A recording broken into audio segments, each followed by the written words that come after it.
大家好啊！今日西人頻道咧，同大家咧繼續講下呢一個泊車啦。咁今日除咗係講下點泊位之外咧，同埋咧都會同大家咧研究下咧，究竟泊一個香港嘅 L 車位咧，如果係一架的士，我哋會點樣泊啦？同埋咧，我哋點樣睇位會比較好啲嘅？咁我會咧盡量喺呢方面咧同大家去分享下嘅。咁呢個咧，而家現時我泊咗個位啦，咁我都會配合埋咧喺我倒後鏡上邊咧，我哋會點睇位嘅。好，咁我哋而家開始啦 ，Let's go！ 嗱，其實咧我點解要將呢個現場咧同大家分享下啦？既然泊得個 L 位入得嘅，自然就出得嘅。咁即係話我哋咧係點樣就嗰的士嗰個位置咧，可以泊入去咧比較靚仔嘅。咁大家見到其實咧，我準備係會泊嗰個位啦。咁我行前俾大家望下先。咁啊，其實咧個 L 位咧喺呢個位置咧，我哋會點樣去就啦？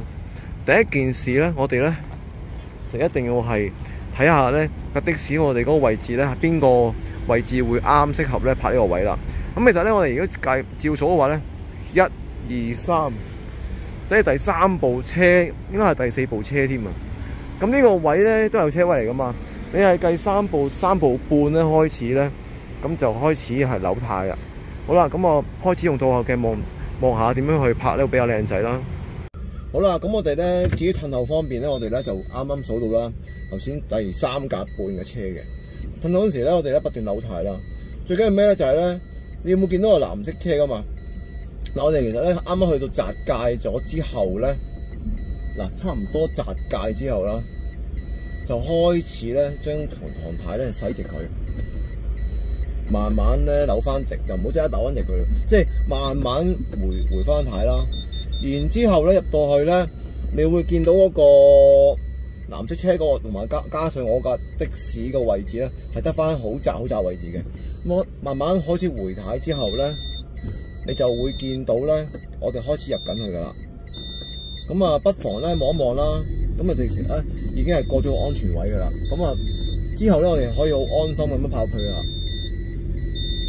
嗱，大家會見到嘅，好安心泊入去啦。咁啊，成個位置咧靚仔晒。咁啊，睇下呢一個做法。如果譬如話，如果唔係，你都係覺得爭少少嘅話咧，咪回多幾手咯。其實咧網上咧，我哋咧好多時都會忽略咩，就話咧睇位，同埋咧究竟睇啲倒後鏡咧係點樣睇嘅。特別係啲混能車嗰啲沙板鏡咧係好麻煩嘅，係啦。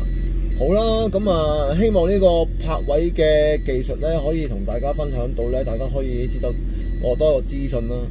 咁啊，多謝大家支持西人頻道啦，再見。